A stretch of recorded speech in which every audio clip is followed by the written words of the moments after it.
Hello বন্ধুরা, আমার নাম লক্ষ্মী আর আমার নাম বৃষ্টি।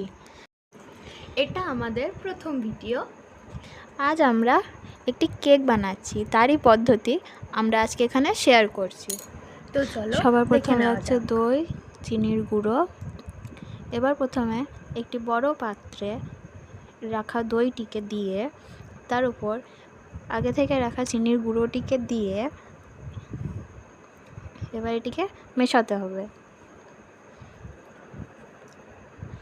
মেশানো হয়ে গেলে এটির ওপর এবার আমরা দিয়ে দেবো একটু সাদা তেল। এবার সাদা তেলটি দেওয়ার পর আমরা এটিকে আবার মিক্স করে নেওয়ার পর এর ওপর দিয়ে দেব ময়দাটি দেওয়ার পর একটি চালনির ওপর ময়দাটি দিয়ে এখানে আমরা দিচ্ছি কোকো পাউডার, এরপর দিচ্ছি বেকিং পাউডার এবং দিচ্ছি সামান্য বেকিং সোডা এবং উপকরণগুলি এবার আমরা একটু চেলে নিচ্ছি যাতে কোনো রকম দানা না থাকে। এবার একটি ছোট্ট হুইস্কারের সাহায্যে আমরা এটিকে মিশিয়ে নিচ্ছি।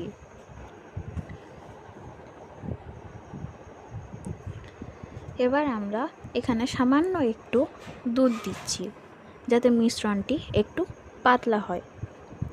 এবার দুধটি দেওয়ার পর আমরা এটাকে মেশাতেই থাকছি যতক্ষণ না এর ভিতরে দানা ভাবটা চলে যায়। এবার দেখতেই পাচ্ছেন এর ভিতরে কি সুন্দর একটি মিশ্রণটি মসৃণ হয়ে গিয়েছে।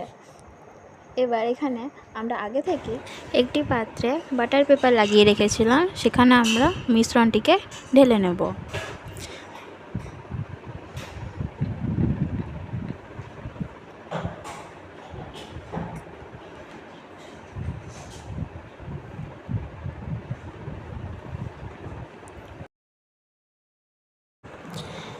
এবার আমরা মিশ্রণটিকে একটি কড়াইয়ের উপর বসিয়ে দেব এবং হালকা আঁচে কড়াইটি ঢাকা দিয়ে 45 মিনিটের জন্য রেখে দেব।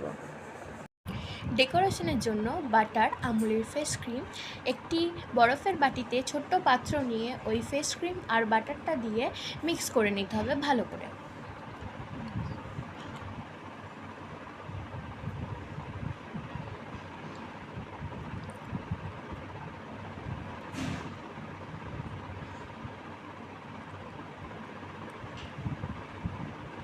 দিয়ে সুগার পাউডার দিয়ে মিশ্রণটিকে মিক্স করে নিতে হবে। তা করতে ওই কেকটা বেকড হয়ে গেল, ওপরে যেই লেয়ারটা আছে ওই লেয়ারটা বাদ দিয়ে দিতে হবে যেন সুন্দর একটা শেপ আসে, সেই কারণে। দিয়ে ওই কেকটিকে 3টে স্লাইস করে কেটে নিতে হবে। দিয়ে যেই ওই ফ্রেশ ক্রিমটা দিয়ে বানিয়ে রেখেছিলাম ওই মিশ্রণটি ভালো করে আরেকবার মিক্স করে নিতে হবে। দিয়ে ওই একটি কেকের স্লাইসের ওপরে চিনি জল দিতে হবে যাতে কেকটি নরম হয়, এবং তার ওপরে দিতে হবে ফ্রেশ ক্রিম, মানে যেই ক্রিমটা বানিয়ে রেখেছিলাম ওই ক্রিমটা।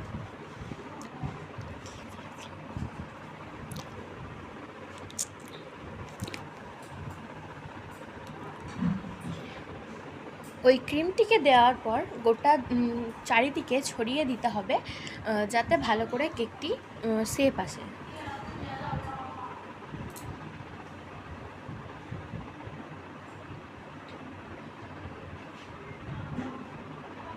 দিয়ে আর একটা স্লাইস চাপিয়ে আবার সেম পদ্ধতিতে ওই গোটা কেকটাকে করে নেব।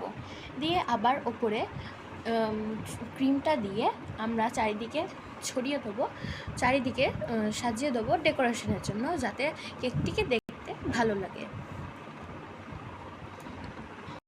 আমরা যেমন পেরেছি সেই রকম করে সাজিয়েছি, তোমাদের যেই রকম মন হবে সেই রকম করে তোমরা সাজিয়ে নেবে।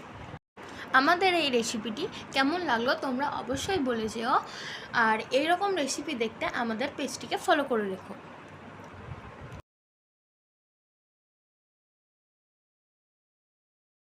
এটা আমাদের কেকের ফাইনাল।